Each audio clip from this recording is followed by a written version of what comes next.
Probably some headphones would help.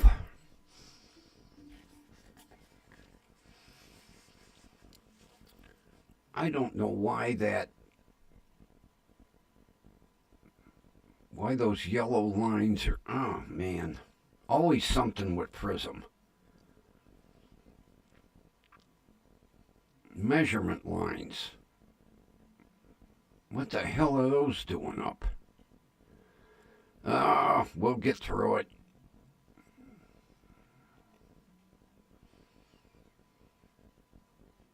Hopefully it doesn't screw up the chat.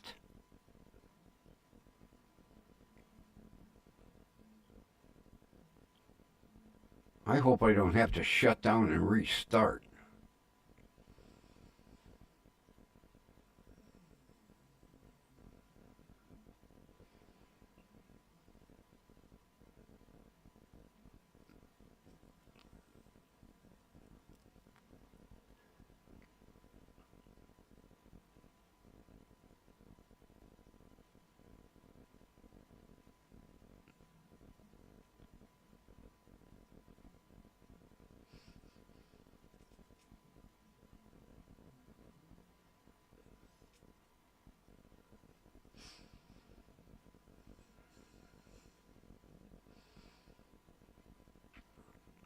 Oh, good, it hasn't screwed up the chat. Oh, wonderful. Kathy's here.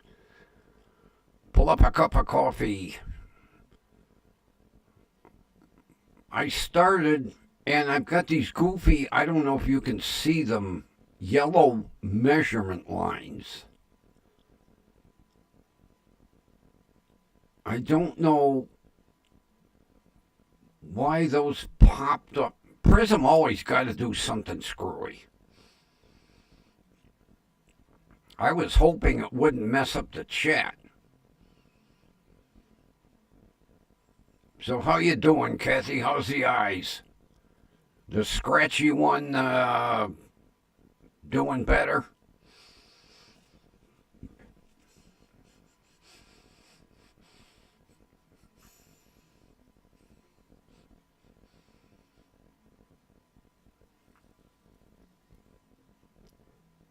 Yeah, the round bowl is here.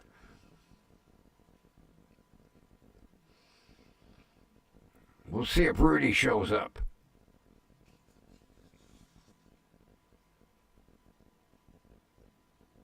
I get the impression with a few things that I said yesterday, Rudy is probably very young.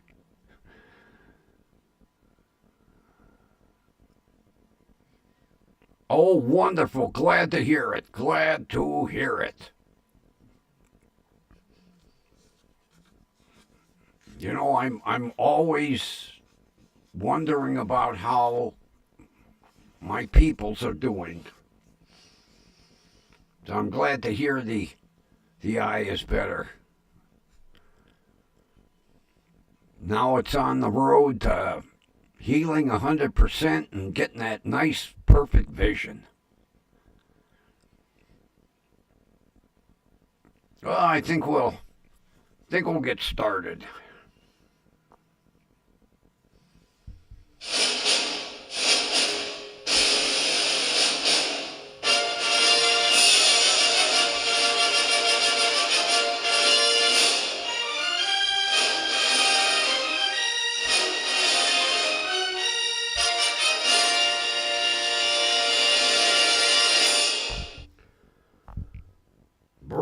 Broadcasting live from station WDWL TV in Studio 2, the basement storeroom.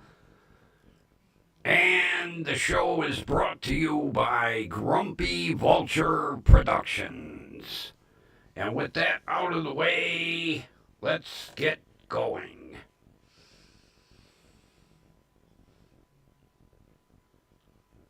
God, I got an email from my friend out in Scottsdale. 3 weeks ago, she had a stroke. She told me she, would explain more in a upcoming email, but she shot me a picture of a motorized scooter. It's a little four-wheel motorized cart. So evidently she's having problems walking. God, I hate to hear that. I've known her since we were 5 years old. She lived one house away from me. That's what happens at this age. Any shit can happen. God damn. Yeah, you kind of noticed too, Ron? Just by like some of the comments I make, and he'll come back with something totally off the wall, like, and we know he doesn't know what I'm talking about. That's all right. Anybody's welcome. Hey, all ages. Well, we would appreciate 18 and up. I don't want no 5-year-old watching. Ugh. Mommy, what's this word? Oh.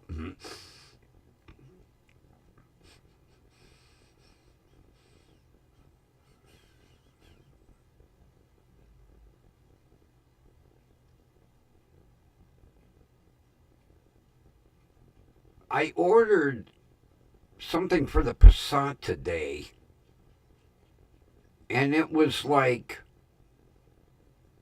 Apache Junction.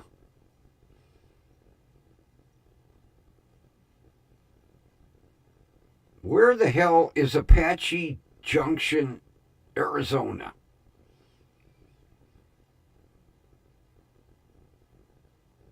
Yeah, it popped up, shipped from Apache Junction. I was like, whoa.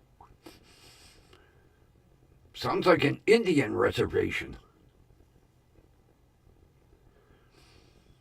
And then I ordered another item, and it's coming from The Colony, Texas. That's what The Colony.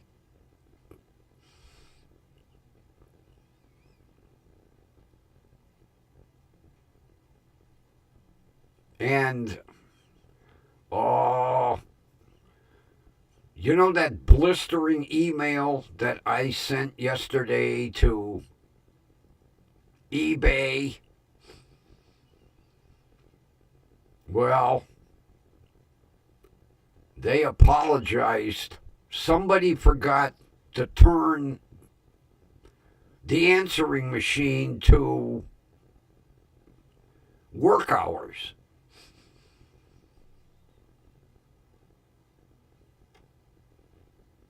A small town east of Phoenix.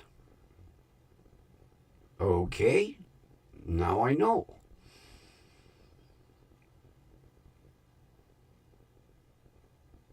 I just couldn't believe it when it popped up. Your item is being shipped from Apache Junction, Arizona. Sounds like where two tribes of Apache Indians meet. We're meeting at Apache Junction.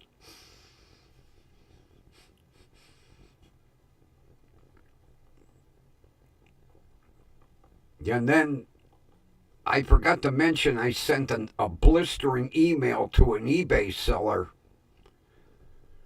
because the goddamn door regulator still.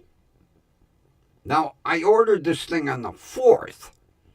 As of this morning, it still says USPS awaiting for item. When it was supposed to be shipped FedEx ground. I said, give me a goddamn refund. This thing hasn't even left your facility, and I don't think you had it to begin with. So I told them I wanted immediate refund.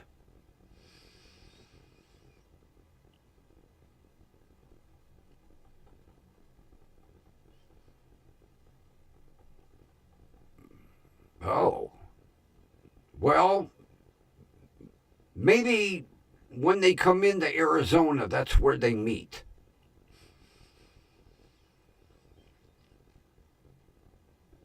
So I emailed another seller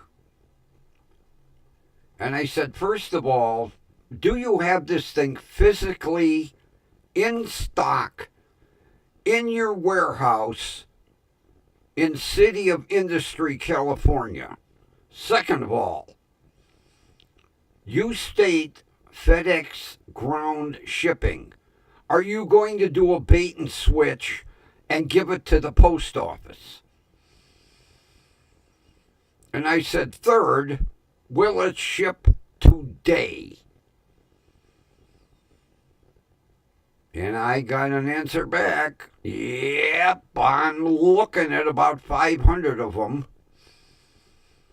It will go FedEx, and I will expedite because I explained the problem I had getting screwed over since the 4th of October. So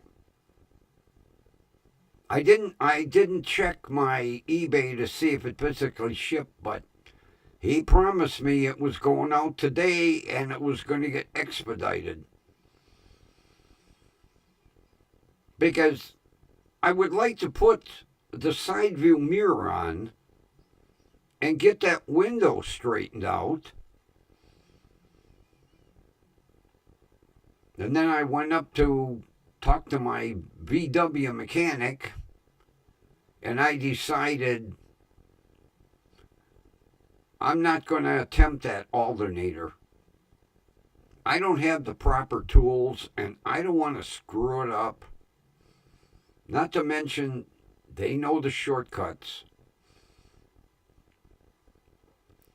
And I also said to them, I have other repairs that are going to need to be done between now and January. I would appreciate a little bit of help on your prices. So they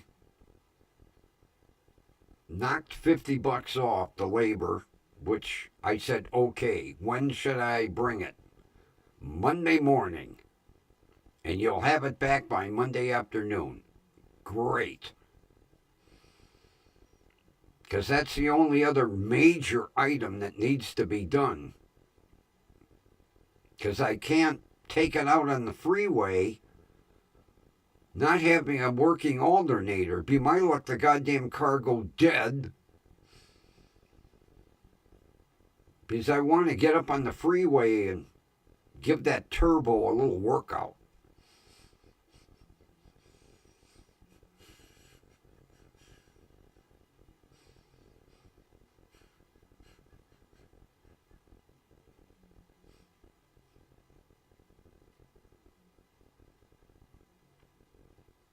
I went up and bought another baguette today. And I cooked up the rest of the Italian sausage and another heap of peppers and onions. I think last night I had more peppers and onions than I had sausage. But oh, what a good sandwich. Oh, those baguettes. Oh my God. I can't wait to make garlic bread out of a loaf. And they're only $1.99. And they're like 3 foot long.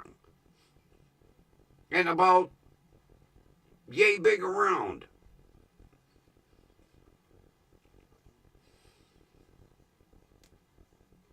I'm hooked on them now.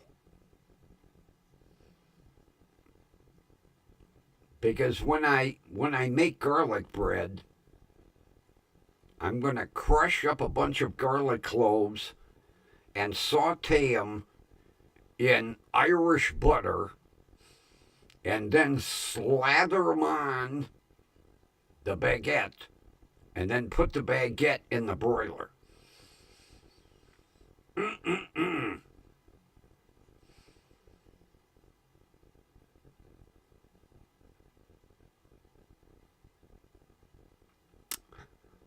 I've got something I want my listeners here to watch. It's on a YouTube channel called Arrest Cam. And the one now he's got a bunch of great videos. The one I want you to watch is one entitled Vulgar Woman Turns Repo into Felony Charges. Now, the first 15 minutes or so are them fighting to get her out of the car because the repo guy pulled in, he hooked the car, and she came running out, and when she went to jump in it, he raised it up all the way, hoping she wouldn't get in it. Well, she crawled up in it and refused to get out. Towards the end of the video, they finally got her out and arrested. Oh, you gotta listen to her vulgar mouth on the way to jail. She calls that poor female deputy everything but a white woman. Oh, God, is she nasty. I was blushing. I've never heard a woman cuss and swear like her in my life.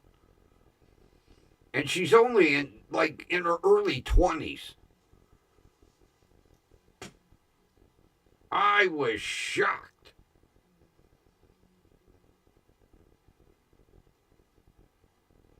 I can understand why nobody wants to work in law enforcement. To take that kind of shit, I'll tell you what, back in the day, before body cams, they would have stopped about halfway to jail, pulled her out and beat the fuck out of her, and then thrown her back in the car. And then when they get to jail, they're like, how come she's all bruised? Well, that's what happened when we arrested her.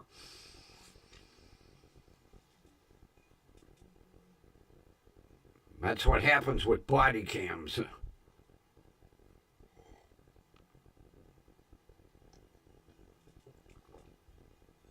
I kind of took a break from Judge West.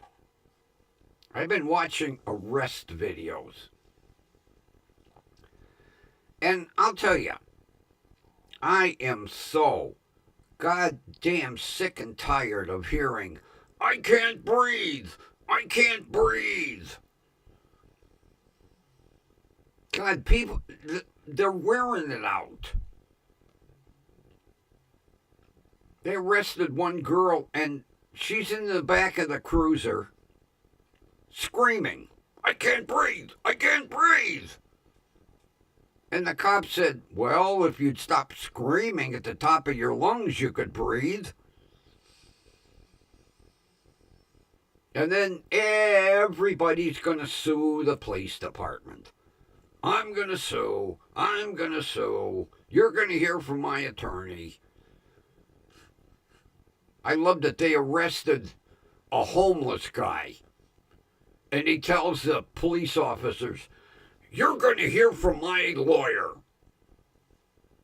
You're homeless, living in a goddamn tent in a field. And you have a lawyer on retainer? Yeah, right.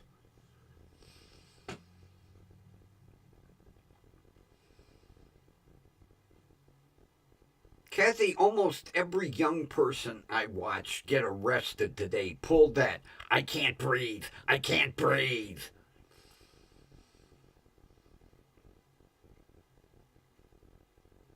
Although I loved one, I can't remember what YouTube channel it was.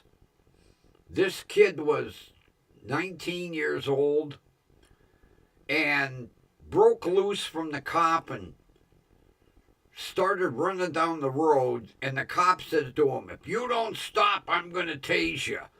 And the kid stopped turned around and went, "Go ahead." And holy shit, he cried like a baby after they handcuffed him. Oh, that taser hurt. Oh. Well, you asked for it. Mr. Sparky wins again.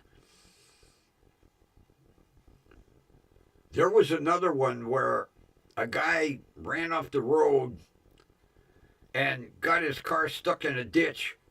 And then he jumped out and he started to run. And the officer chasing him going, "I'm going to tase you, I'm going to tase you, I'm going to tase you." And he fired the taser and the guy was in mid-stride. One leg up, one arm down, and went flat on his face. And then he cried like a baby. And he was like in his 40s.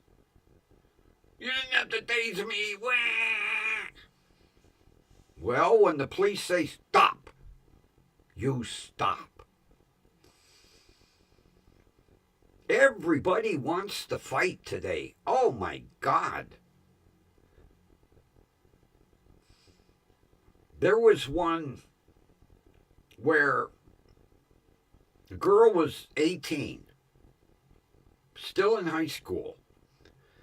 And she came in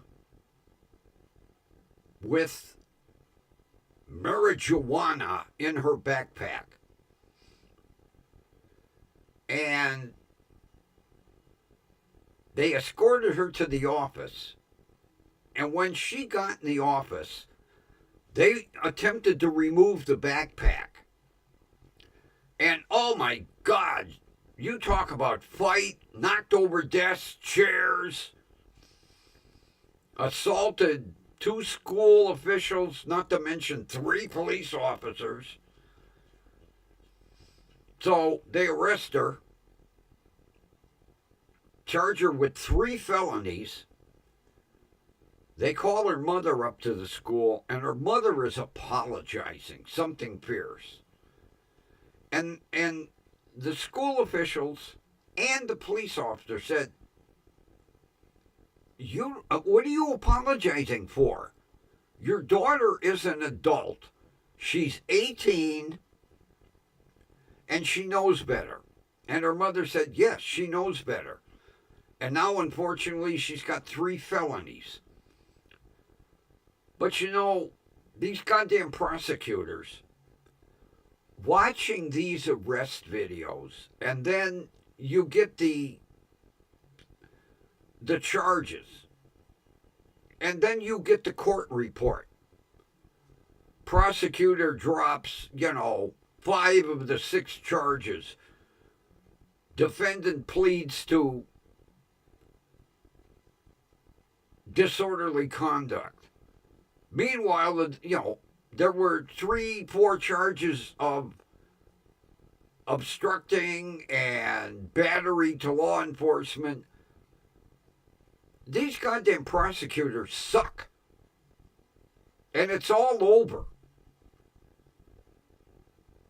This one young girl literally punched a cop right in the eye, and it's on body cam. And the prosecutor dismissed the case. What do we have prosecutors for? If I was that cop, I'd have walked into the prosecutor's office and said, I'm not arresting anybody. They can murder people. I don't care.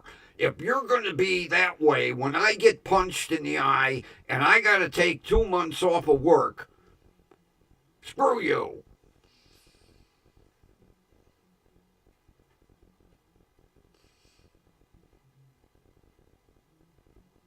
Like that prosecutor,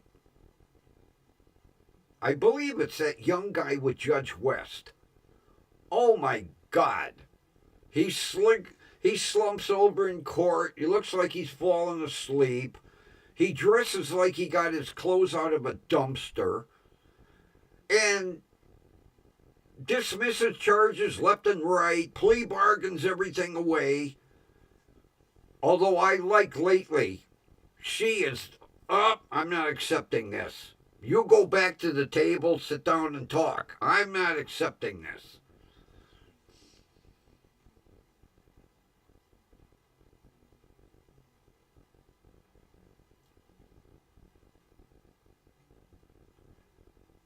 But you know, I have found people vote today like they voted back in the 50s and 60s. If they recognize a name, they automatically vote for him. In Cuyahoga County, and Kathy, you might remember some of this. We had Corrigans and Sweeneys and God, there was another Irish, I can't remember. But just people would hear the name Corrigan. Vote for him, yes. And some of them Corrigans were lowlifes. Nobody bothers to study and look into each candidate. Yeah, I remember when I was working for the county in the 70s. If you were a Corrigan or a Sweeney or a McElroy, you didn't even have to campaign. Because people were thinking, oh, that's John Corrigan. No, it's his granddaughter, Susie. Oh, well, too late. Although I'll tell you what, I remember the days when John T. Corrigan was the prosecutor in Cuyahoga County, and no plea deal bullshit. He prosecuted to the end of the law.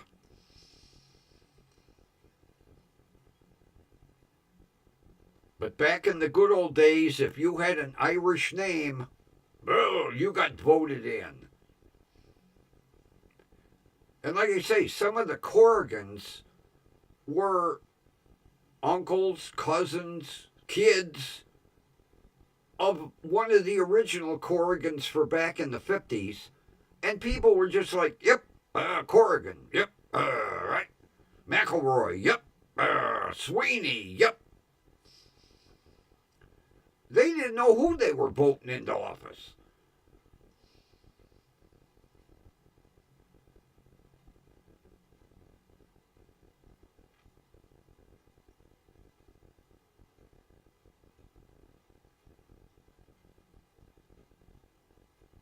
So I remember back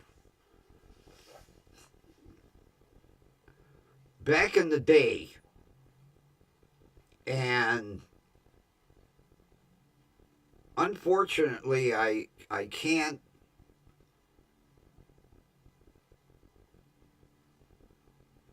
find out now because it's way too late. My grandparents were huge in the Democratic Party. And they'd go to, Democratic conventions and all paid, everything paid full. And when Kennedy got elected, he flew my grandparents out to Washington, D.C. to thank them for their support. And my grandmother had a huge autographed picture, framed, expensive frame, signed by John F. Kennedy. And my goddamn mother sold it to an antique dealer.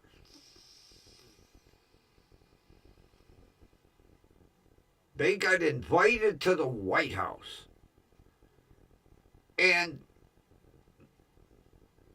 I have tried researching. I don't know what importance they held in the Democratic Party in Ohio.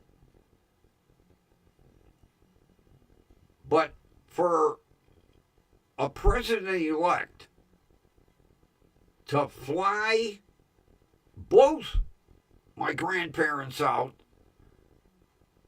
for a luncheon at the White House and then to present my grandmother with, it was a big full-size portrait autographed by John F. Kennedy. Thank you for your support.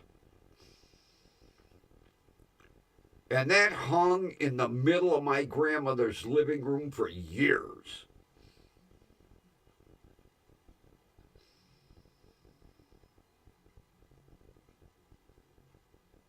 I remember Congressman Feehan, Edward J. Feehan, would invite them over to his house for dinner. Invited them to sit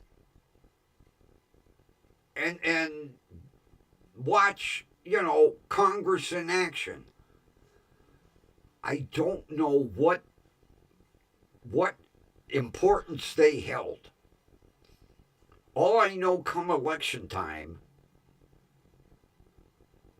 my grandfather would circulate in northeastern Ohio to all the voting areas to make sure that people were properly registered to vote. I'm a kid, 8, 9 years old. Yeah, it was great. Grandma's going to have dinner with a congressman. I don't know why. All I know is the two of them wielded some power.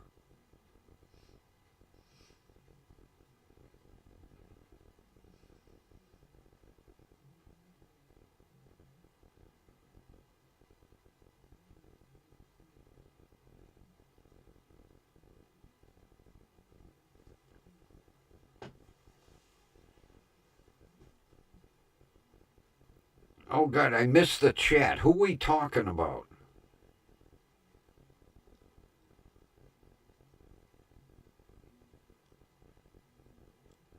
Who are we talking about, Kathy? I missed it.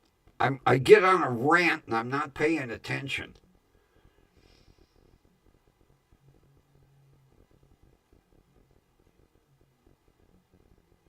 I can't back the chat up, unfortunately, goddammit. I missed who you and Ron are talking about.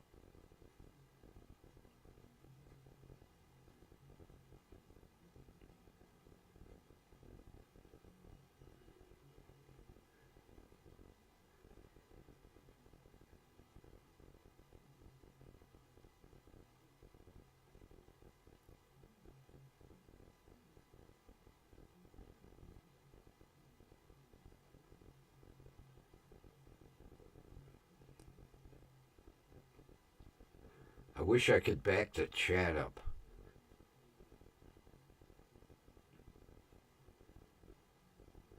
Oh, God, Kucinich. Oh, yeah. The mayor that bankrupted the city. Let the city go into fucking default. Yeah, good old Dennis. People hated him so much, he had 24-hour police protection. Police would literally sit in his driveway overnight.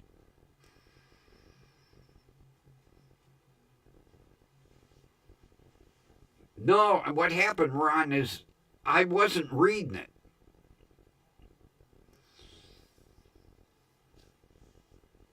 I'll tell you what, I am surprised Kucinich didn't get picked off. Some of the shit that he used to screw with the unions too. I'll never forget. It was on the news, it was in the papers.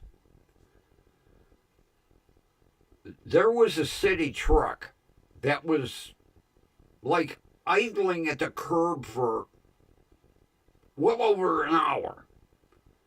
And he jumped up and he called the news and he called the papers and he jumped up in that truck and had them take pictures.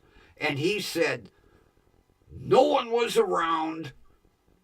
They had no idea where the city workers were, and this truck could have been stolen.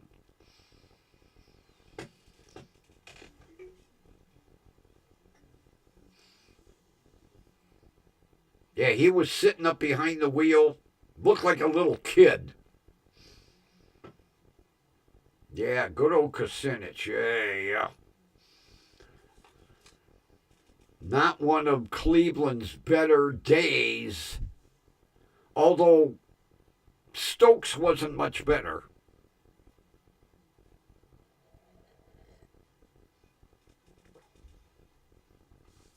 He started that damn organization, Cleveland Now, and people and corporations were donating money. And then when he got voted out of office, the money disappeared. They couldn't figure out where it went.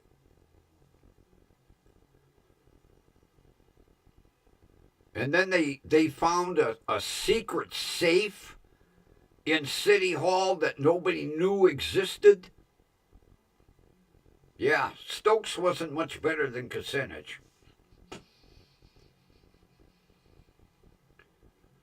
He made his brother look bad.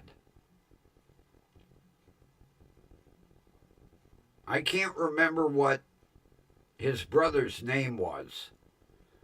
His brother was either a senator or a congressman, and Carl made his brother look real bad. His brother didn't appreciate him.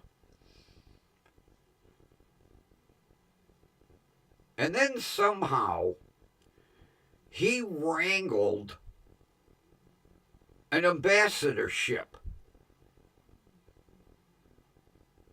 He was like ambassador to the Seychelles Islands. How he managed to wrangle that after he got voted out of office, I don't know. Yeah, Carl Stokes.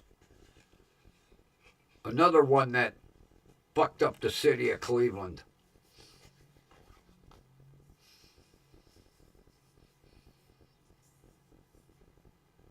And the mayor we got now ain't much better.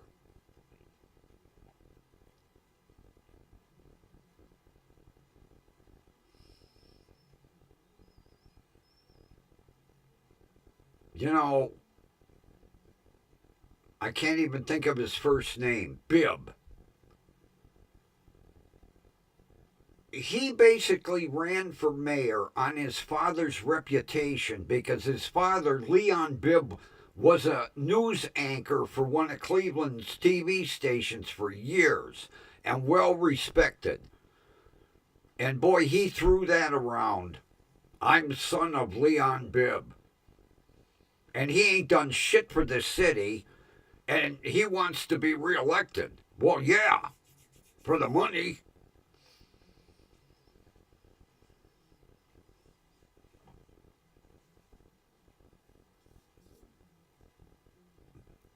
You know, he's like, oh, we reduced crime. You know, we hired more police officers. We're still way below what we need in this city.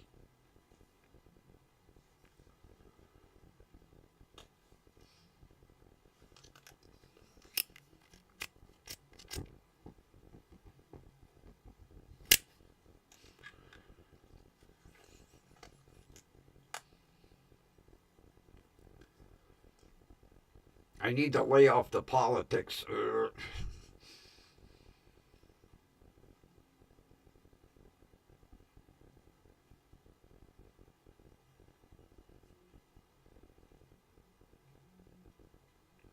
Yeah, I wish I knew, first of all, how my grandparents got to be so big in Ohio Democratic Party. And like I say, congressman and invite them to dinner at his house. When Kennedy was elected, he flew the two of them out to Washington, D.C. for a luncheon. It wasn't just them two, it was important people from all 50 states.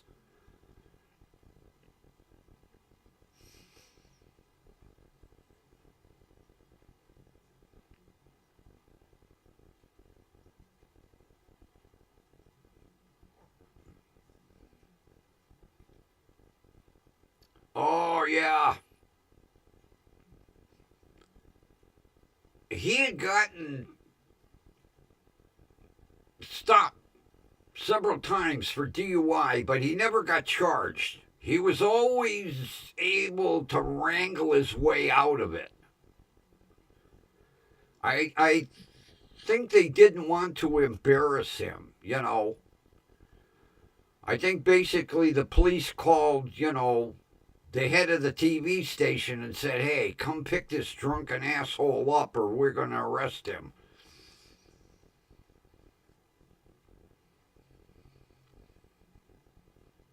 Yeah, I had heard stories about good old Tim Taylor, yeah. But he never drank in Cleveland. He'd always drink out east. And the Bedford cops knew where he drank. They knew his car.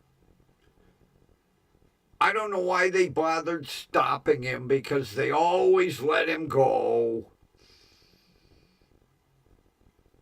Heaven forbid we don't want dirt on our city. Oh, Bedford police arrest Cleveland news anchor Tim Taylor. Oh, can you imagine?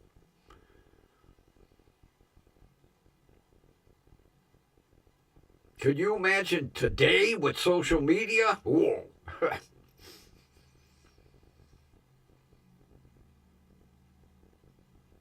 Yeah, he always managed to weasel out of it.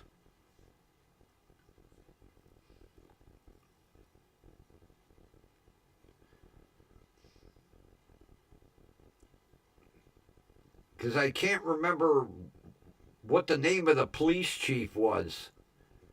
He got busted out in North Olmsted for drinking and driving. And mysteriously, you didn't hear anything about it. The Gaslight Inn. That was his favorite haunt, huh? But why did they bother stopping him? They knew his car. They knew who he was. The, and they knew he was going to get out of it. So why bother? Yeah, he never got a DUI. Never. I think Virgil Dominic was head of the station. I'm not sure.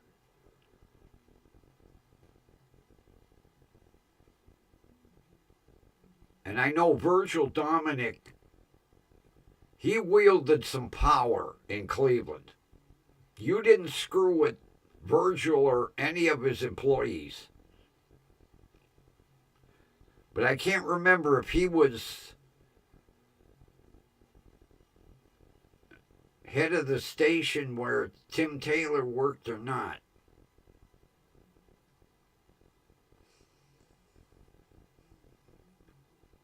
God, we're really going back. Tim Taylor, Virgil Dominic, Doug Adair, and Dorothy Fulltime. Dorothy.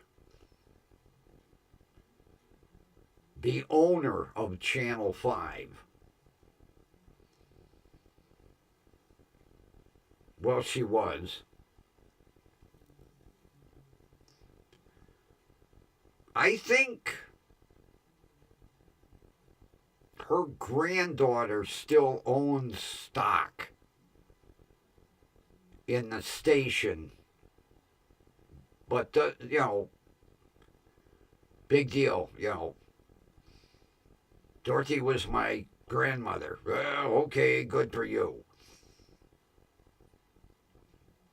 That was one woman. Oh, you didn't fuck with her. That woman could ruin you in a heartbeat. And the interesting thing that a lot of people do not know, she interviewed Hitler. And he had no idea she was Jewish.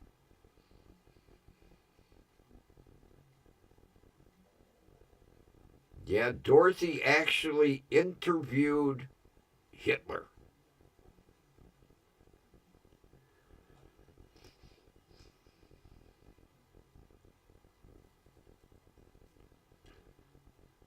I read the book on her life.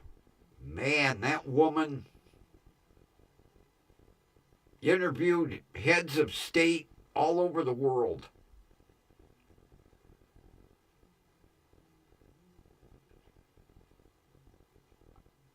I think, Kathy,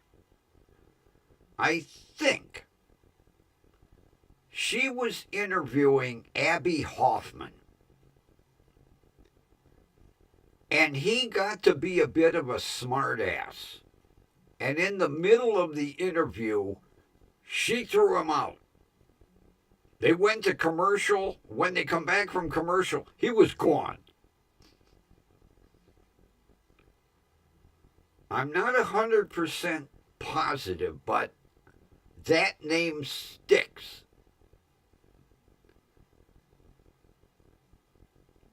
She actually threw him out of the station.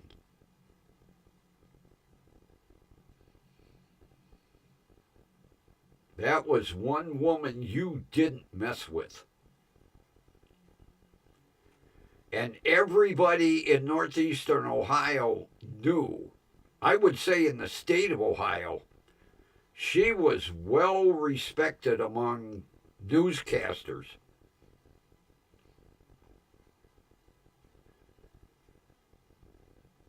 Good old Dorothy.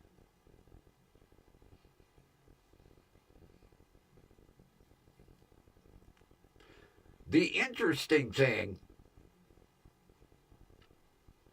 in the back window of the shitbox is a picture of Dorothy Fulltime. The girl that owned it before me, I don't know where she got it. She stuck it on the window.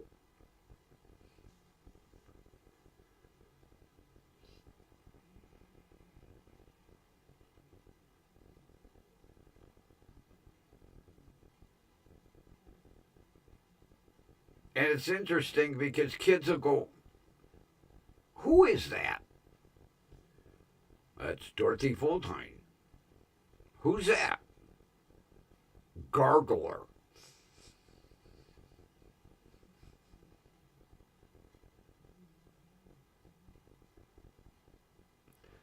I didn't even notice when I bought it.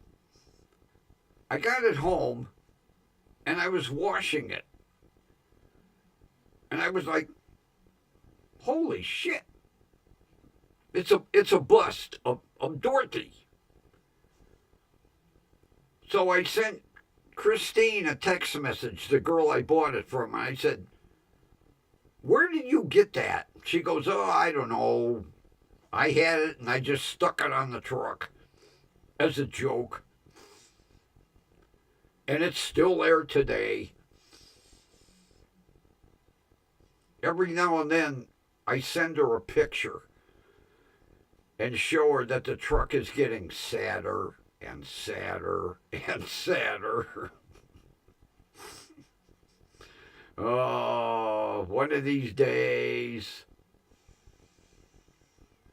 But I'm going to drive it until it collapses around me. It's a shame because it just runs so nice.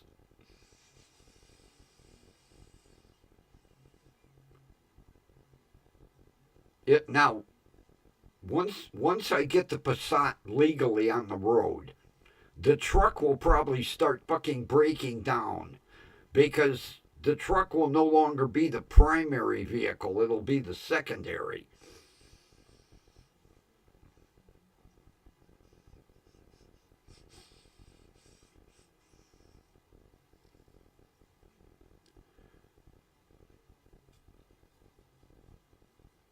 I just really thank my stars that I was able to convince them to let me have that thing.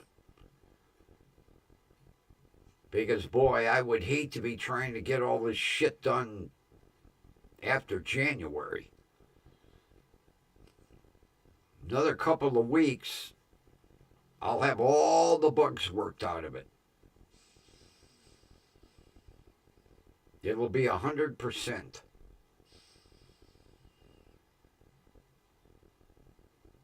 I just want to get up on the freeway with it.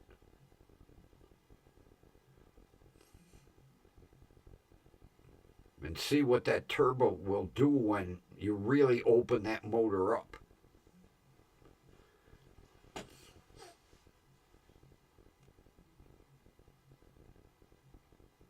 Because I've been reading different articles about that engine, and they say, unfortunately 98 to 2001 it did have nasty turbo lag, which it does. But once I get that turbo spooled up, but see, I really can't get the feel of it on the side streets. I no sooner get in third gear and I gotta come to a stop. I want to get it out on the freeway and get it up in fifth. But unfortunately, won't be able to do that until December when I can get a temporary tag, get a 45-day tag, and time it so that the tag expires like the 3rd of January or the 4th or the 7th.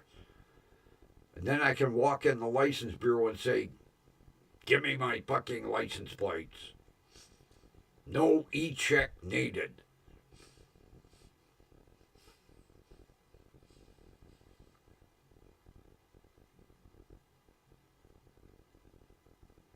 And I'm getting closer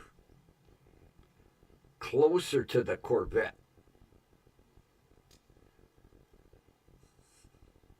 The other guy hasn't totally backed out yet.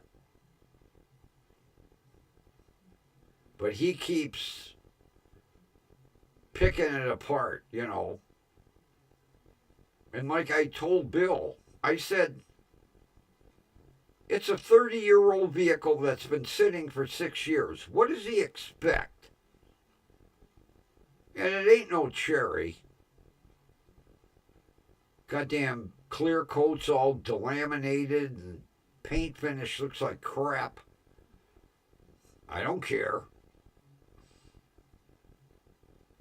I'll be the old man in the Corvette, like the little old lady from Pasadena. Go, Grumpy, go, Grumpy, go, Grumpy, go.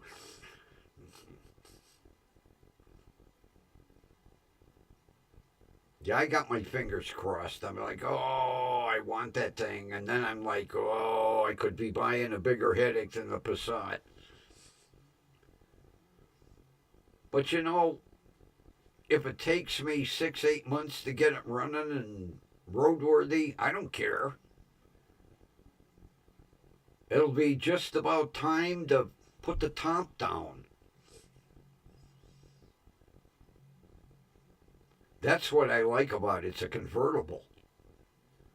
Even better, I'll get me one of those old grandpa type hats. The ones the race car drivers used to wear back in the day, the kind of slouch front end. And I need a pipe too.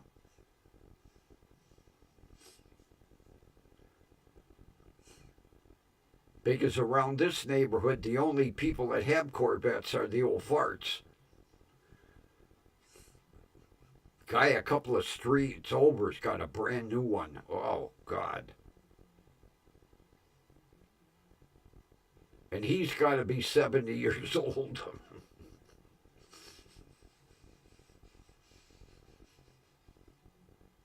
And it's a convertible.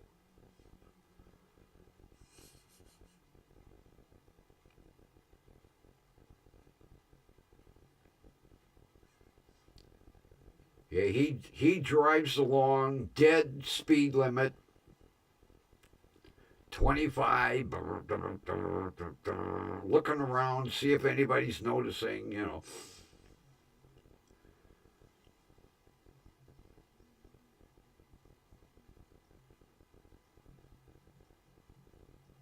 That'll be me. Anybody see me? Anybody recognize me?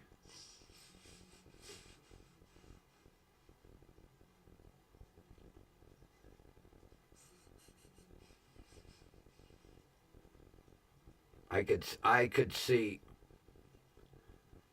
Bring that thing home and put it in the driveway. My kid will be on the phone with his mother. You ought to see what Dad brought home. He's got a Corvette. She'd be like, a what? What is he? In his second childhood? Yup.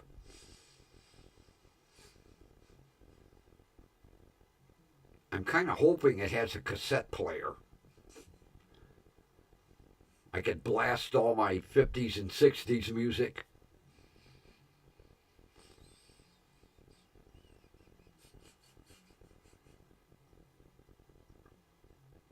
Try not to get too excited, Grumpy. It ain't a done deal yet. Although I'm getting closer. Yeah, every time I see Bill, I'm like, well, you know that car basically is a piece of jet. He said, a piece of shit. I said, well, yeah. Nobody buys a Corvette and just leaves it sit for 6 years. Thing looks sad. 4 flat tires.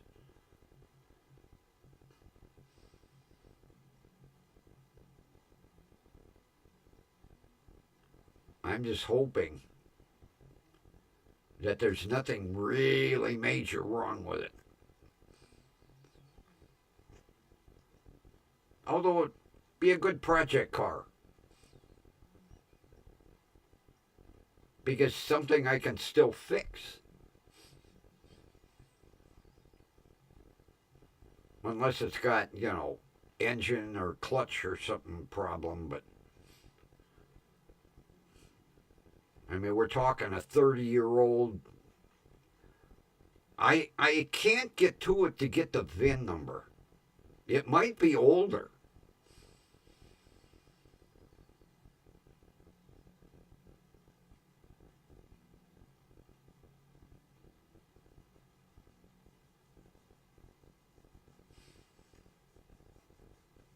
Yeah, the same as our newsman. Although he didn't pick that name, the script writers thought it was a cool name for the show.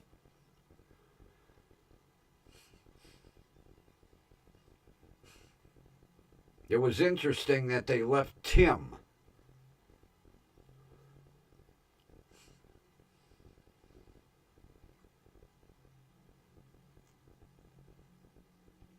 Boy, he's got a hell of a car collection. He has one of the original Batmobiles.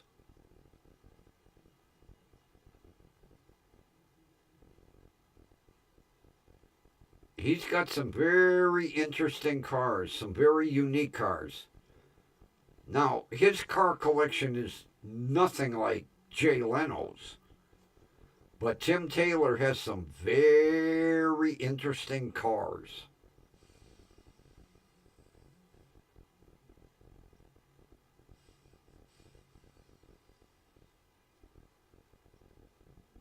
Because George Barris made,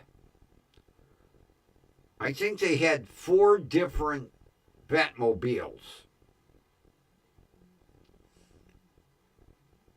And Tim Taylor has one of the original 4. He drives it every now and then.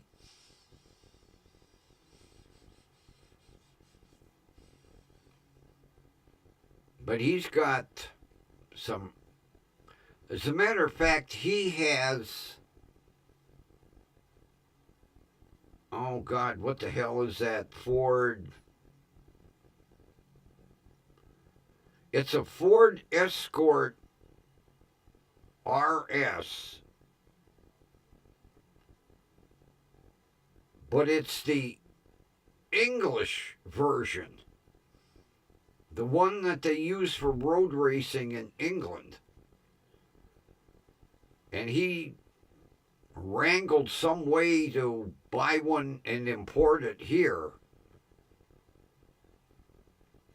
And it is one hot ride.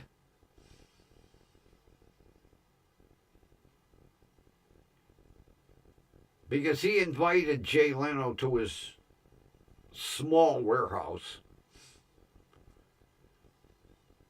And they filmed it.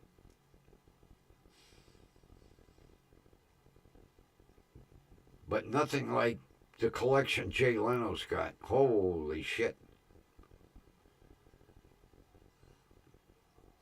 I think Jay Leno's got 200 cars and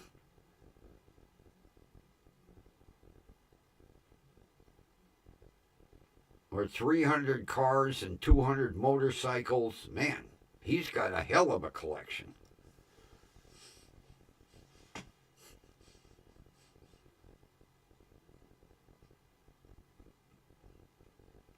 And he said basically where he lives, up off of Mulholland Drive, his driveway is so small that he had to put a turntable in his garage so that he can pull in, turn the vehicle around, and then in the morning drive back out. He literally has a turntable in his garage. Because, like, when he takes his Duesenbergs home, he said they're so goddamn big, he can't turn them around in his driveway. So he just pulls in the garage and pushes a button. Then in the morning, he opens the garage door and drives right out.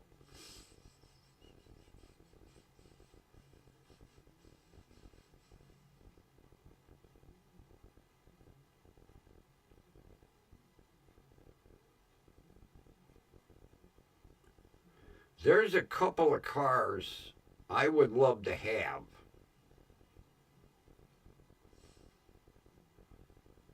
He has an original, oh God, what the hell model Mazda is that with the rotary engine?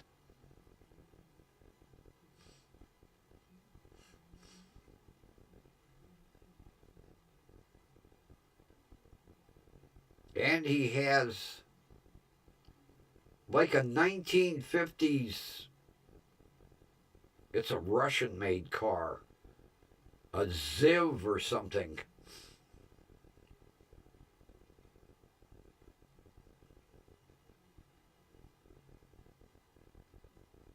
Matter of fact, it's got to show you how poor Russia was, it's got a modified tractor engine under the hood. I think it's a Ziv or a Zav, something like that.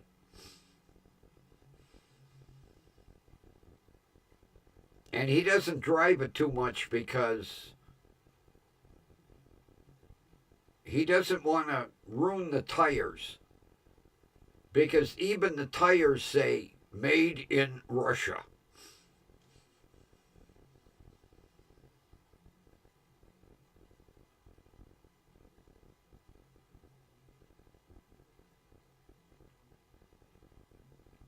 But Christ, he must own a dozen Duesenbergs. I know every time one comes up for sale, he buys it.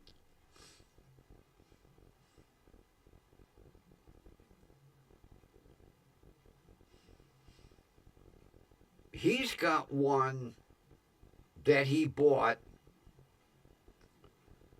that a guy in California had it in his garage for like 50 years. And Jay went over and bought it and dragged it out and got it running and just buffed the paint out.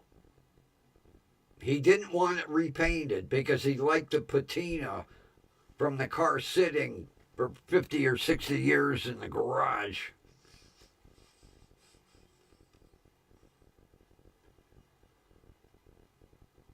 There is a rumor that has been going around this neighborhood for like 20 years that somewhere around me is a Ferrari from the 50s in a garage.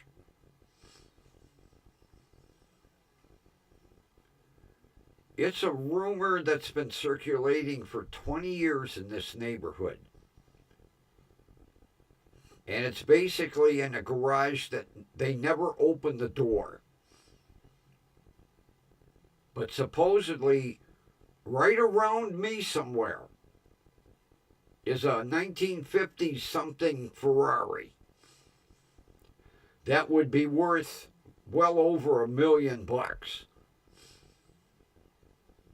Yeah, Kathy, I drive up and down streets.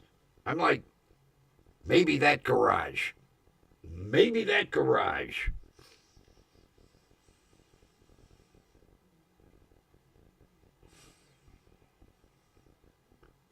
Two or 3 years ago, 2 streets over from me, there was an old widow that finally passed away. And her garage had been locked like since the 60s. And when they finally opened the garage door, there was like a beautiful 1952 Ford sitting in the garage, all covered up with fucking blankets. It was like her father's. And when her father passed away, she said, I'm never going to drive that car again. And just threw a shitload of blankets on it, closed the garage door, and locked it.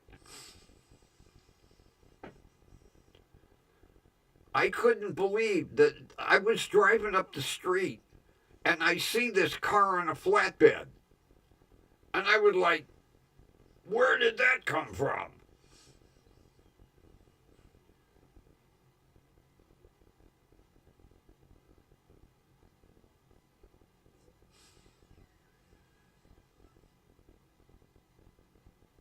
I mean, that's like my friend in Scottsdale. That 1953 or 54 Studebaker Commander. It was in a storage shipping container out in the middle of the frickin' desert.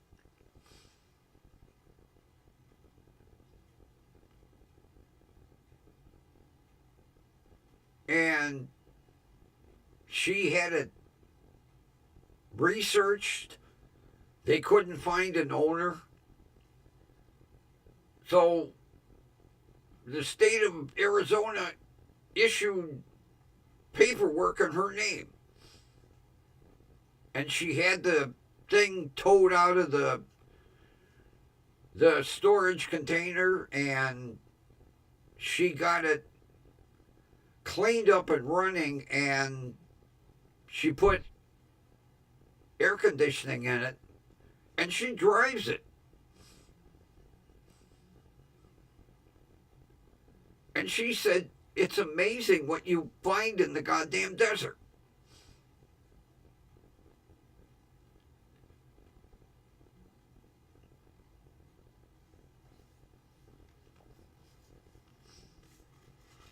Ron, I don't think so.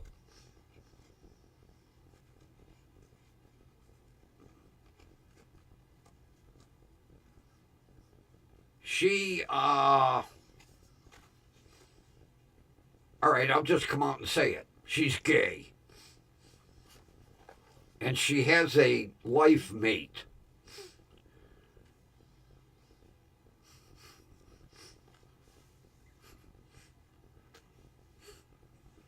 You're unfortunately the wrong sex.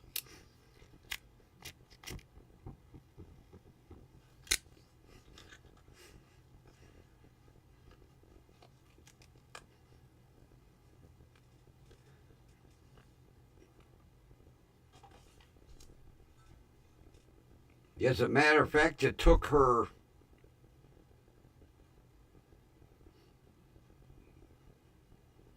well, we reconnected about 7, 8 years ago. And it took her about 4 years to come out and tell me. Because she thought I would think different of her. I said, hey, you're my childhood friend. I don't care. Your persuasion is your own. It don't bother me. I'm just glad we reconnected.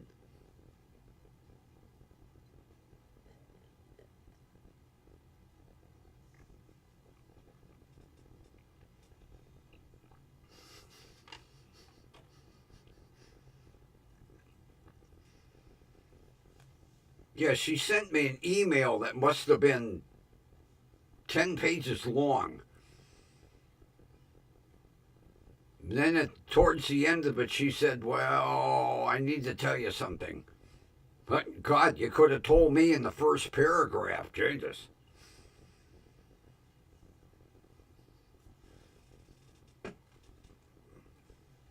Ruh-roh. Battery's getting weak in the tablet. Let me put the charger on it. Yep, there we go. So we have exit music.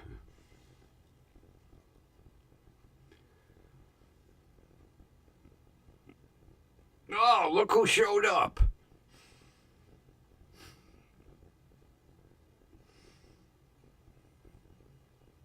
Rudy's here.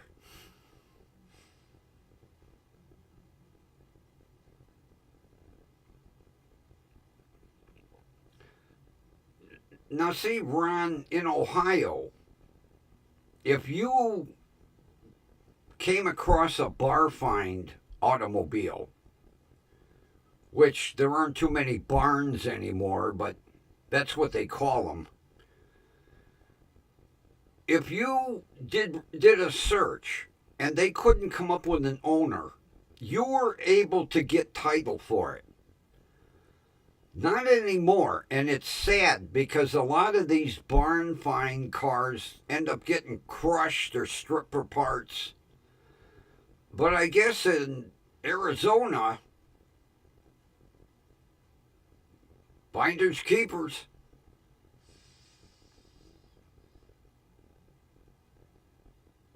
Because she got the VIN number off of it and they did a statewide search. No owner found, and she's got a title for it. All legal, it's hers. Which is a neat car. Oh, I love it.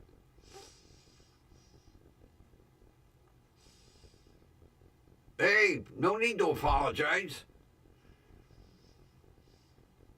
At least you're here. Like I always say, if you don't want to stick around, put it in appearance, say hi, say bye, and we're good to go. I don't get offended.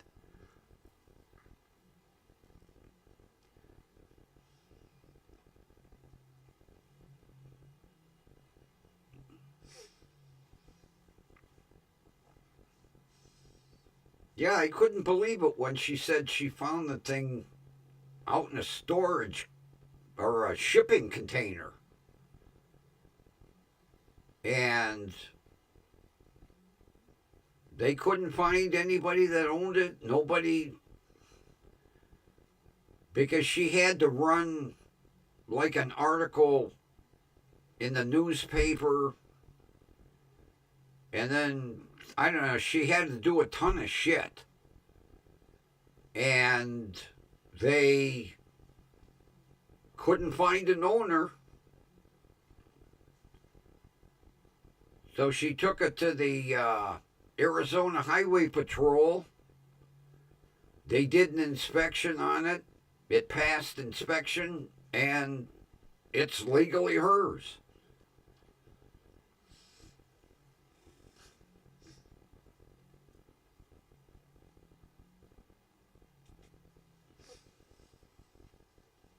And the strange thing was that storage container, that shipping container, was like within eyesight of some road, and people drove by it. Nobody bothered to look in it. One day she got nosy, and it wasn't locked.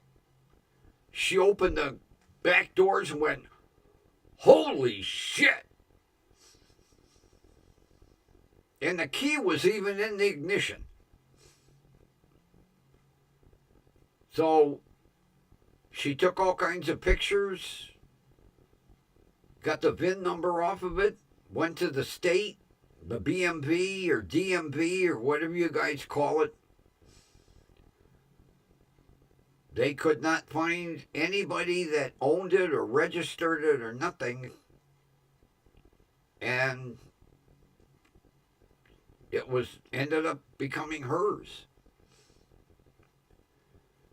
And she worked on it for about a year, getting it going, cleaning up, doing repairs, and then she sent it out and had what they call vintage air. You can't see the air conditioning. It's like factory built in the dash. And she drives it all the time.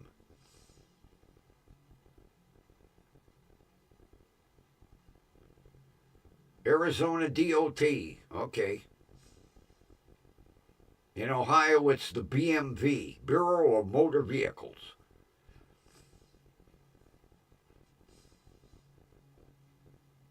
And then you have to go to the Title Bureau, get a title, and then you take your title to the BMV and you get your license plates. Like the end of the month, when Bill has all the titles for the cars because probate will release them. Then him and I will have to go up to a notary and he'll have to sign the car over to me. Then I will hold on to that notarized title until about the end of November because I'm going to count 45 days, get me a temporary tag, and then at the end of the 45 days, it should be like around the 7th or 8th of January, then I can go into the BMV and say, no e-check required, exempt, give me license plates.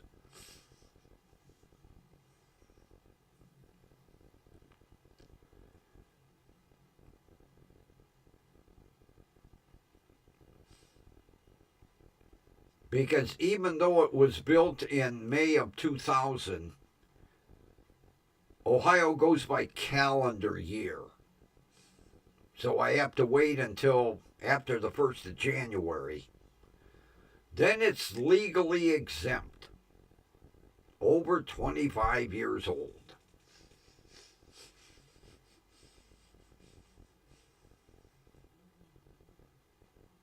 I'm really keeping my fingers crossed. The state of Ohio keeps saying they're going to change that and make it 30 years.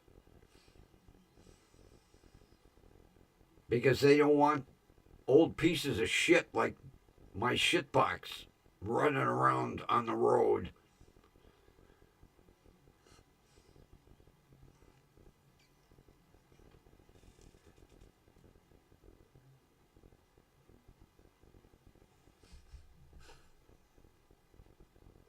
Oh, where did I put them?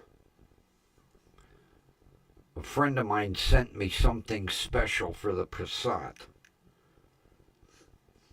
Ah, here they are. Because we can't call the Passat the shitbox edition. Because we already have a shitbox edition. So he sent me, come on,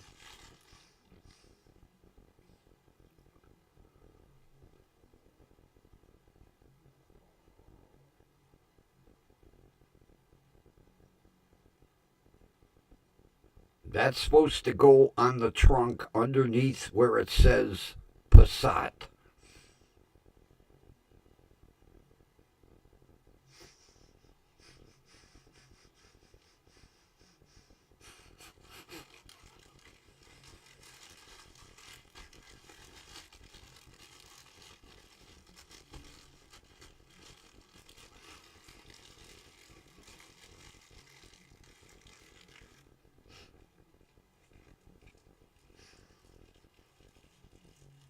You'll see, like, when I get the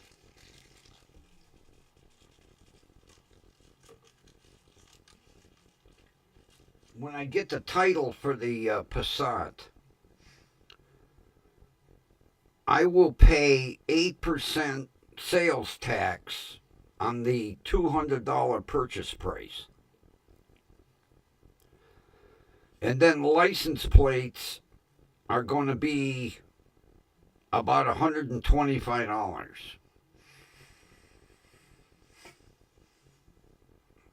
Mainly because I am going to get a legal Ohio license plate that says that. I'm going to order it from the state. It's available. It's going to cost me about $125 a year. I don't know if I will keep that plate every year, but it would just be cool to have a legal WDWL TV license plate on the car.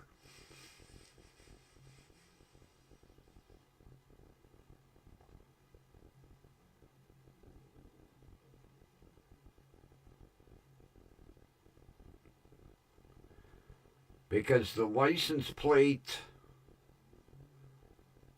The license plate for the shitbox runs me 108.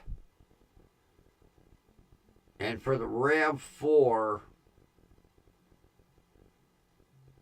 it's 90. Because I get special reserve plates. Now, I could walk into the license bureau and get a regular set of plates for like $60.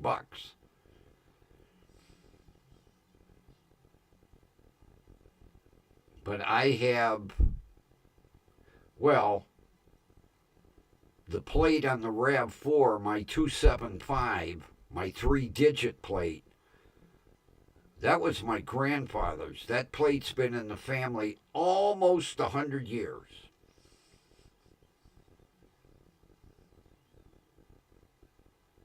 And then I have the reserve plate on the shitbox,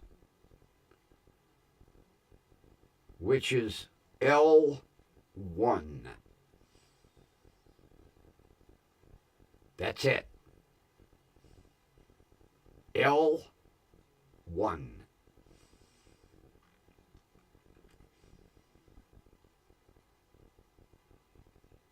And I don't have to go stand in no line when I need to get my new sticker. I just do it online.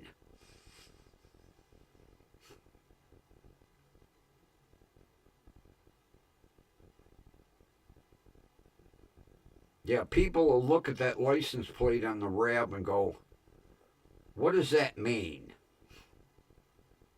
What do you mean, what does it mean? Well, what's that 275? I said, well, it comes after 274 and before 276. And they look at you like, what?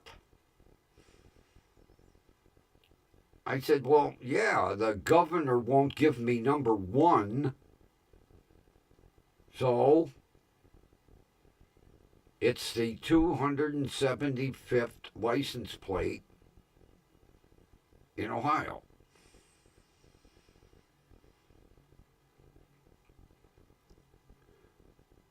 About 15 years ago, I almost got 24, which was Jeff Gordon's racing number. I missed it by that much. Because if I'd have gotten 24, I'd have kept that one forever. But I think the L1 is even neater. People look at that and they go, is that plate real? Do you see a sticker on it? Yeah, it's real.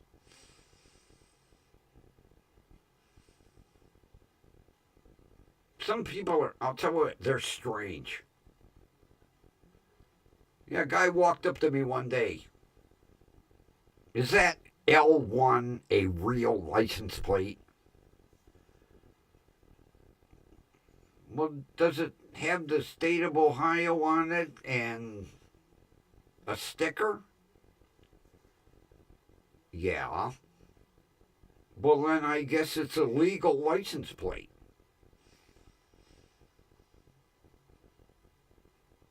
Then they're like, how did you get it? I went online and tried. Oh man, I spent about 8 hours with all kinds of combinations.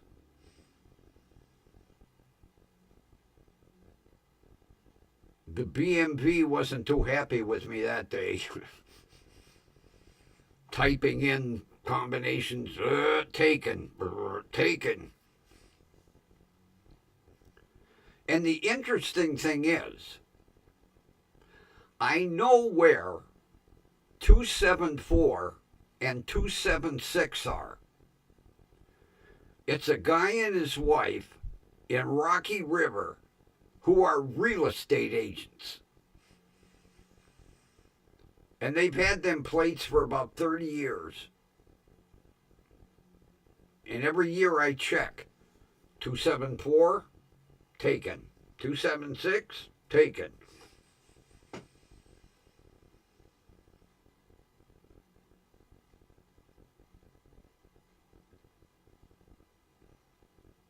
That was like I had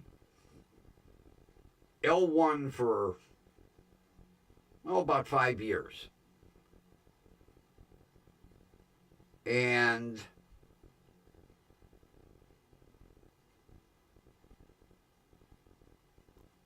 I ordered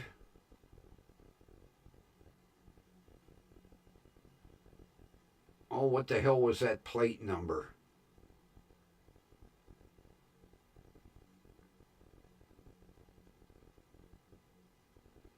I put in O. 009, not 009, because that plate was taken.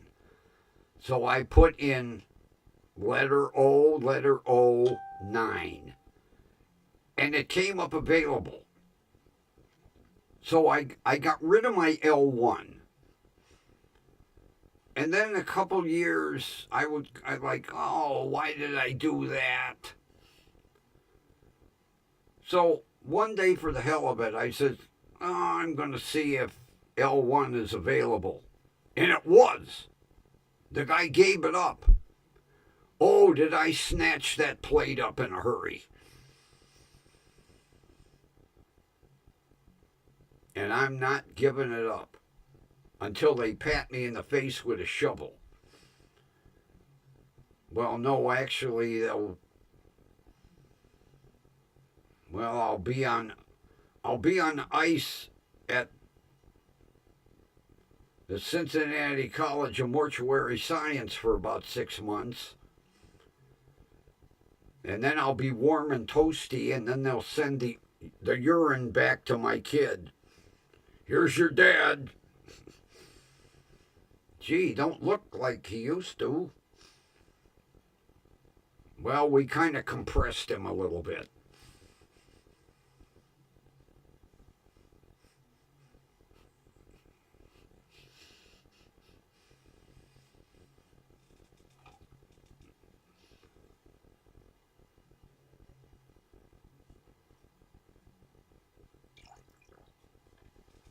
My pain management doctor, you should have seen the look on his face when I pulled out the paperwork from good old Cincinnati College of Mortuary Science. He went, really? I said, well, it ain't going to be doing me any good. Let some students learn.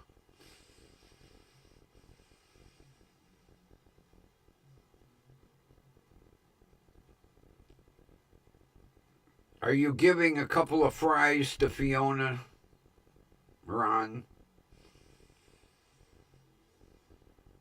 Fiona's probably sitting there going, I want some.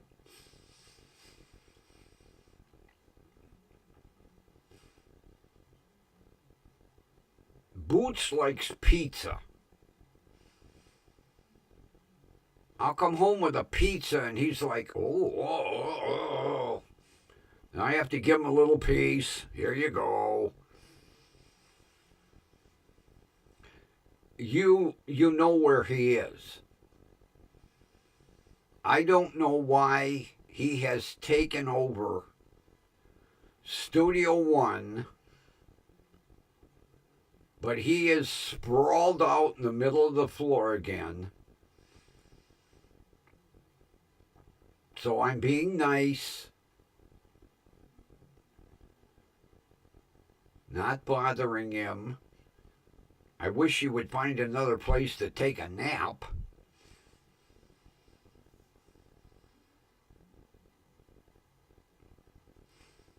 Yeah, just before showtime, He was on his back, 4 feet in the air, snoozing away.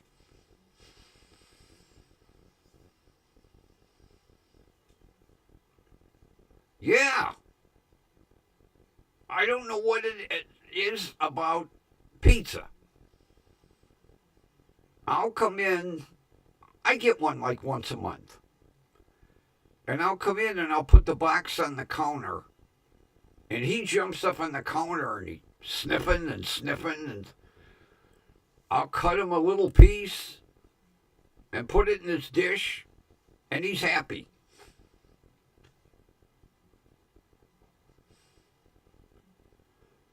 And my son's cat likes potato chips.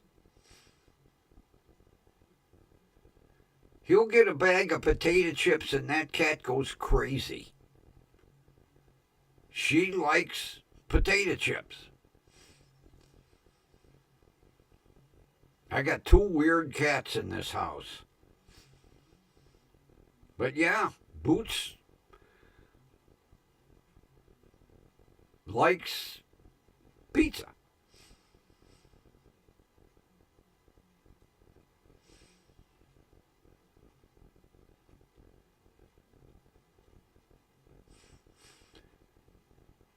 You know, Rudy, I had considered, I really wanted a cockatoo because you can teach them tricks and all kinds of shit. And I said, oh, I don't have the patience for that. But I'll tell you what, the one day I went to the pet store and the girl was playing with a ferret. And I said, can I pet it? And she went, here. Those things are like cats on crack. Those are the. It crawled in my goddamn shirt. I couldn't get it out.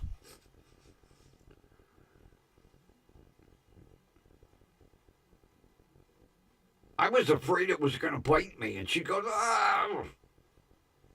And she said, they get along with cats. I was like, oh yeah, that's just what I need. A cat and then a cat on crack. I could see Boots chasing that son of a bitch through the house.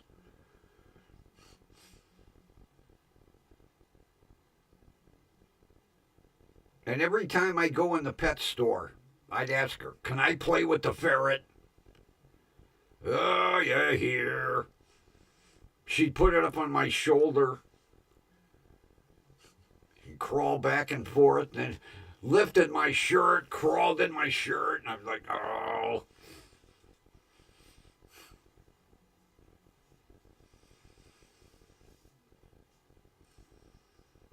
I would love to have a ferret, but I don't have the patience for that either. Not to mention, they say they only live like 5 years. I didn't do research on it, but I could not. Oh, I couldn't stomach losing a pet every 5 years. But that ferret was crazy. Oh, God, was that crazy.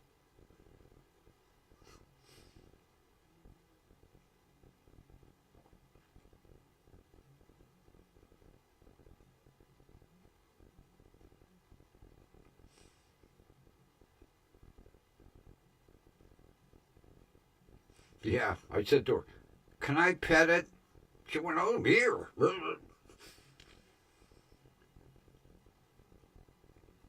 Thing was going back and forth from shoulder to shoulder. Next thing I know, went down my shirt.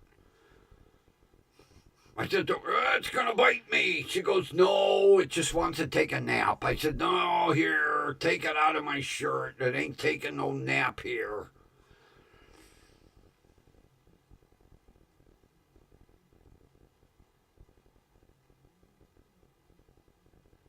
And she said basically, You can go out in public with them.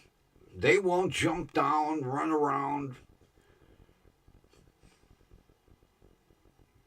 have a little ferret holder you could wear.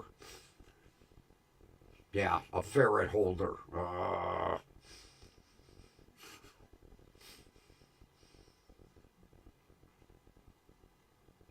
But it was crazy. Oh, God, what a weird animal that thing is. And they're like flexible, like they have no fucking bones. You know, I'm holding the thing and it lops over my hand. I'm like, something wrong with it? No, that's just the way they are.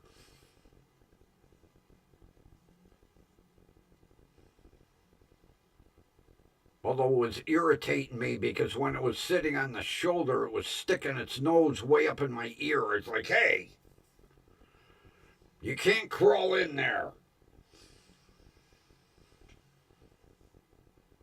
But it was crazy.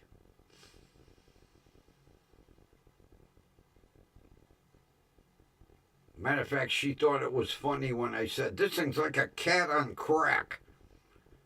She goes, yeah, I never thought of that. I like that.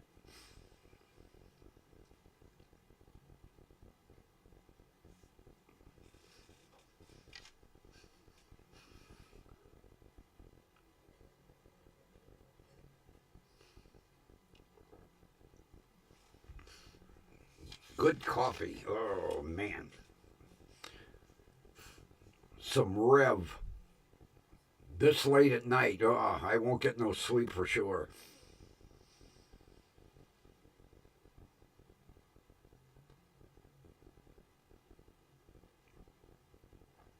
I was watching murder interrogations last night again.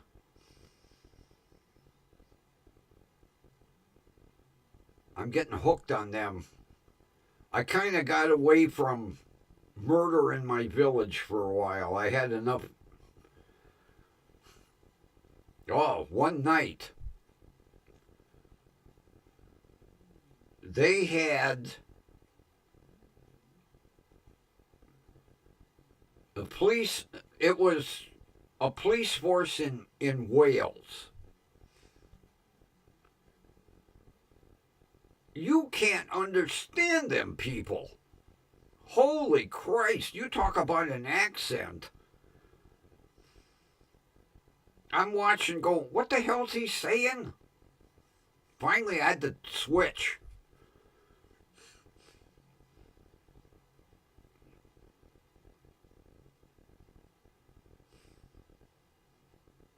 I don't know how, well, if people grow up with one another, you know,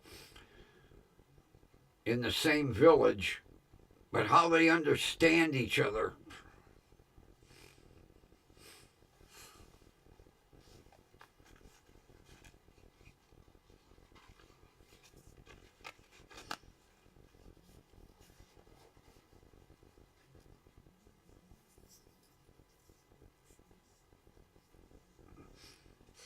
Was the first time I ever watched anything British that needed goddamn subtitles.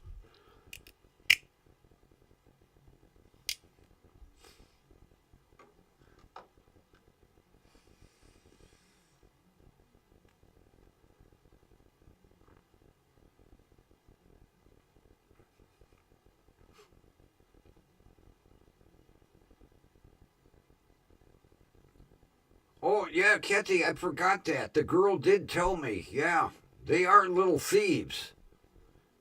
She said you don't want to leave anything shiny around, like a watch or change. She said that shit'd disappear in a heartbeat. And she goes, when a ferret hides it, you ain't finding it. Yeah, I remember now that her telling me, you don't want to leave anything valuable around because they'll steal it. Almost like a raven. I watched a National Geographic special, and they literally took apart a raven's nest. And it was amazing all the shit that raven had in the nest. Jewelry that they stole from somebody and coins and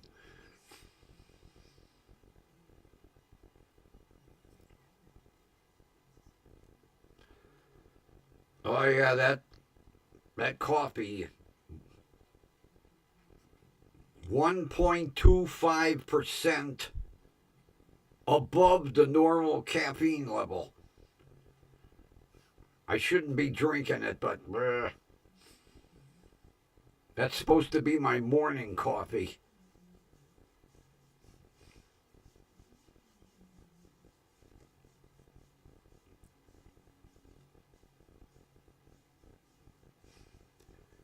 Yeah, Kathy, it was interesting. They, it was an abandoned nest, and they slowly started to take it apart. And they found necklaces and coins and bolts and nuts and washers, and it was amazing what was in that nest.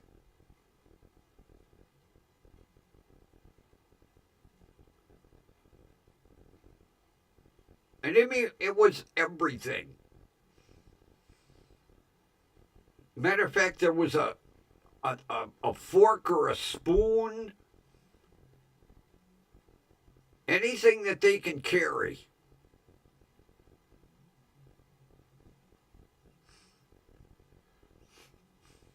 They just build it into their nest.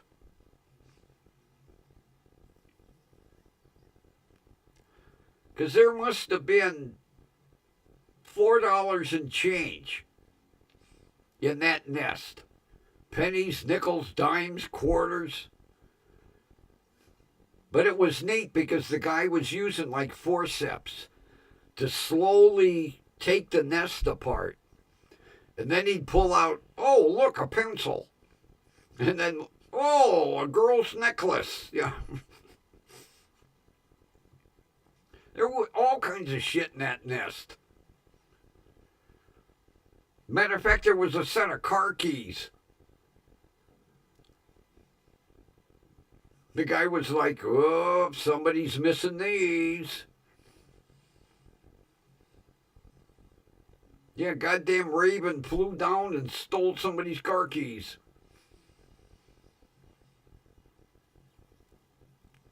That was almost as bad, and I've told this story before.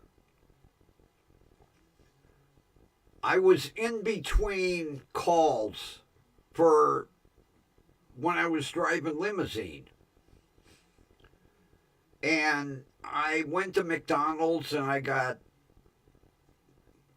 I think, like 4 cheeseburgers and fries. I was hungry. And I went down to Edgewater.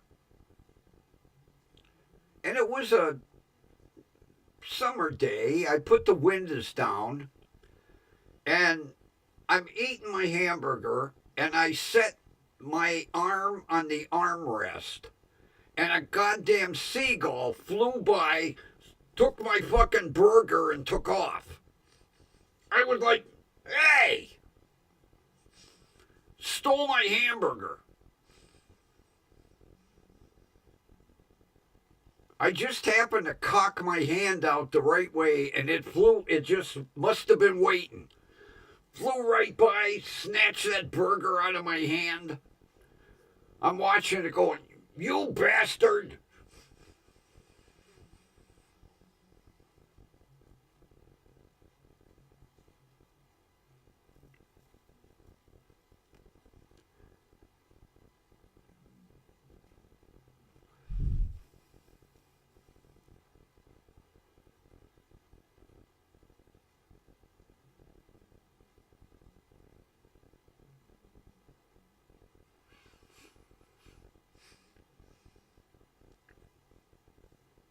Yeah, the only time them goddamn fire alarms talk is when the battery goes low. Chirp, chirp, chirp.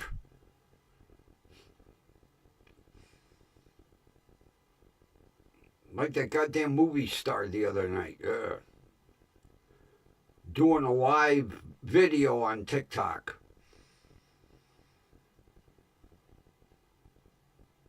And you hear the fire alarm in the back going chirp, chirp. Change the battery, you cheapskate.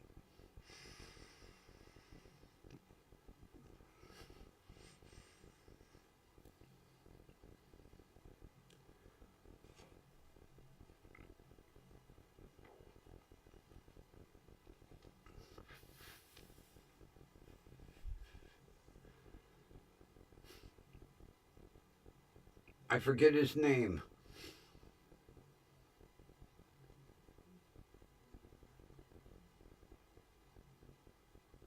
He was the one that got acquitted of that when he shot the movie director by accident. The hell was that film that they were making? Rust?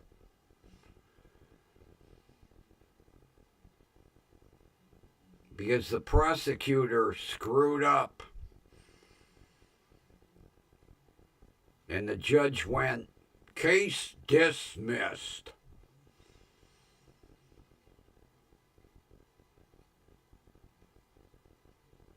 And I think it was with prejudice, which means they can't refile ever again.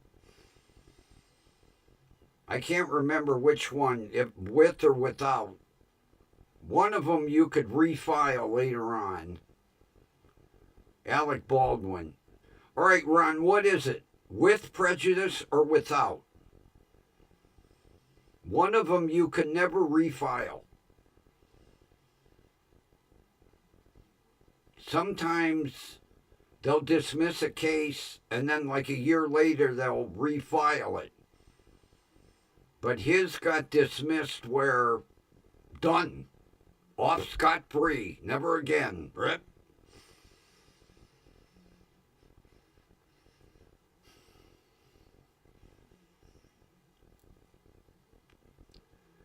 Yeah, I'm watching that goddamn TikTok video, and he's like, oh, yeah, I wrecked my wife's Land Rover. I hit a tree, but me and my brother, we're okay, no injuries. And in the background is the goddamn smoke alarm going, chirp, chirp, chirp.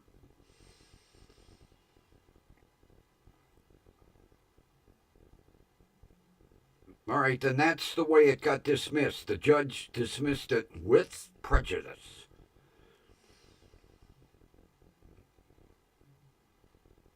But the armorer, she ended up going to prison.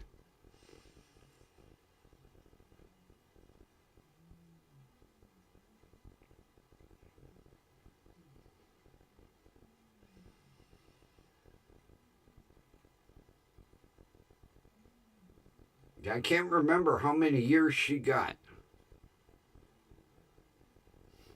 Although, what stupid ass mixes live ammunition with blanks?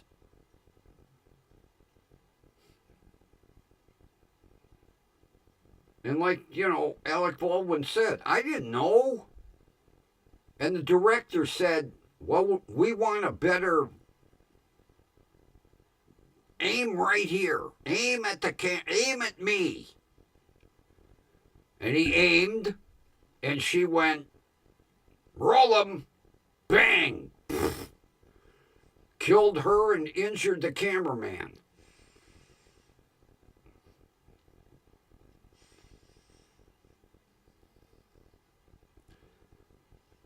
And when forensics went through the canister of ammunition, she had live rounds mixed in. All she did was reach in and there we go, guns loaded, here you are.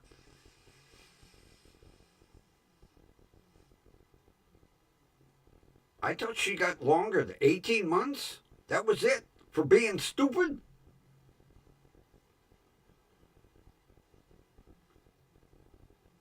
Wow, I thought she got more than that.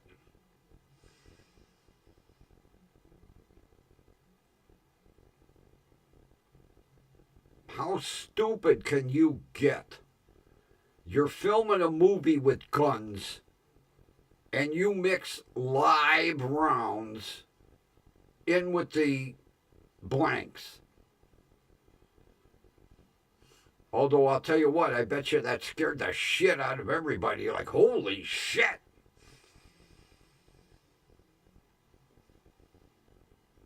Oh, Christ, she's out already?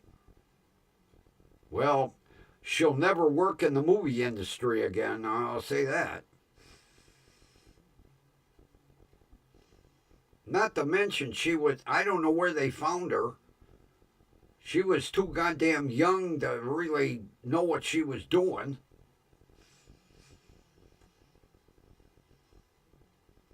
Although, somebody should have checked that gun before they handed it to Baldwin, you know. Let me see that. Oh, oops, you got a live one in here. Because he had been out shooting that gun outside. They were filming something, like a gunfight, and it was all blanks. Then they come in to do the scene inside, and she reloads the gun, not paying attention. I mean, even I can tell the difference between a blank and a live round. And I'm no armorer.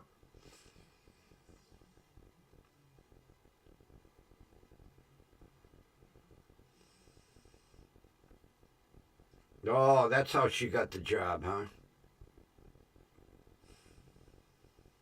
I never really read too much.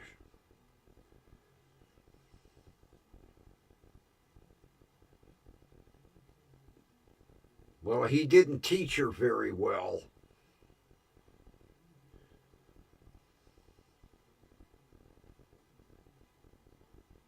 That was a goddamn shame, that was.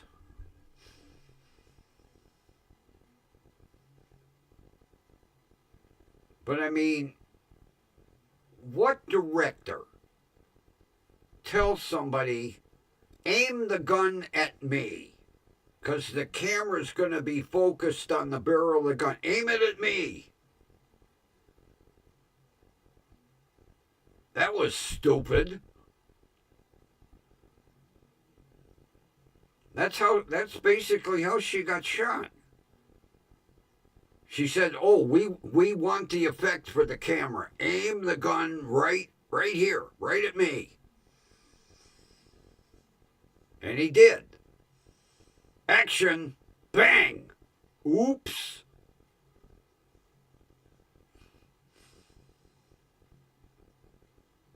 Yeah, that was a real bang.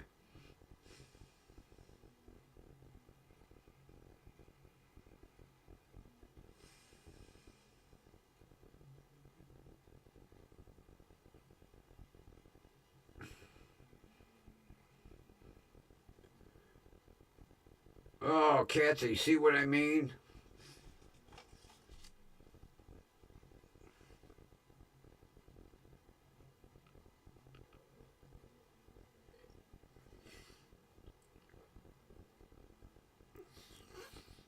If you catch my drift.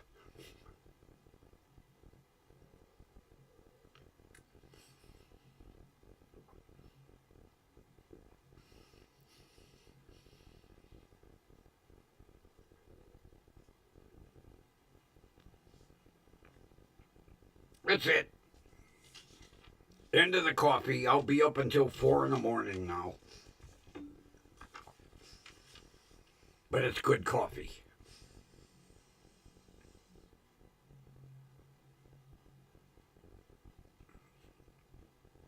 I went up to the store yesterday and got several more bottles of Cherry RC Cola for $1.45 a 2-liter. Still on sale.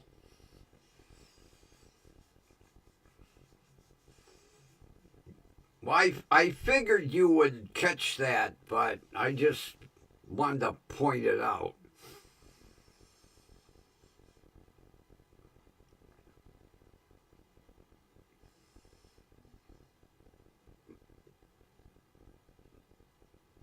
I guess RC is going to keep that price permanent because I noticed every RC product on the rack was $1.45. The regular RC, the cherry RC, the diet RC, and I didn't even know that they are the ones that make Tahitian treat. The whole end cap set $1.45.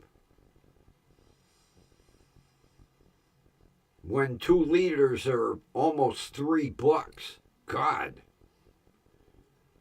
I can't afford my Seagram's ginger ale.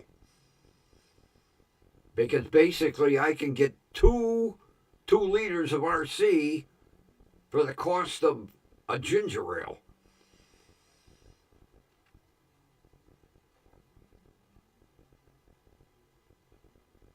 It's like back in the days when I was a kid, RC Cola.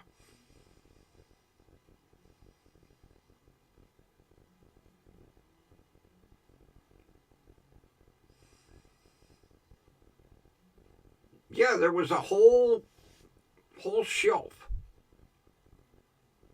I was like, they make this? And the girl that was stocking said, yeah, that's an RC product. I didn't know. I wonder if it's always been an RC product. I remember drinking Tahitian treat when I was a kid.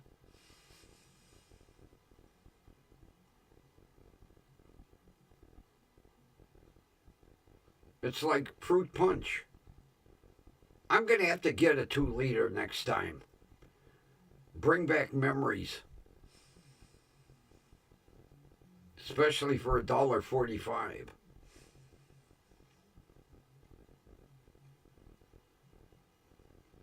But you know what's interesting? When the district manager told me that it was nationwide, a lot of stores don't have it.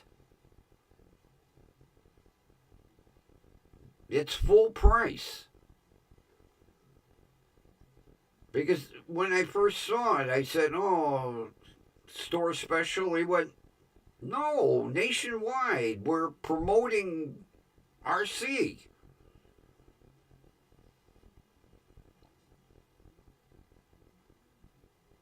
Because the girl that was stocking the end cap said, boy, this stuff sells like crazy. I said, well, yeah, look at the price.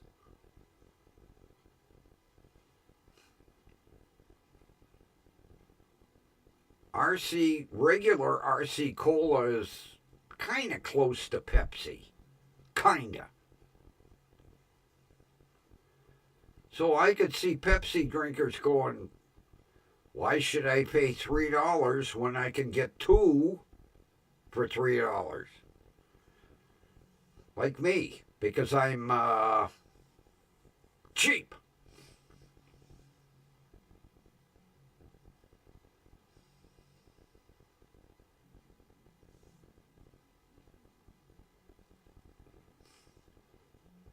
Well, I think it's about that time. I'm getting hungry. More Italian sausage tonight. Oh, we don't have much battery. Hopefully we can do an outro.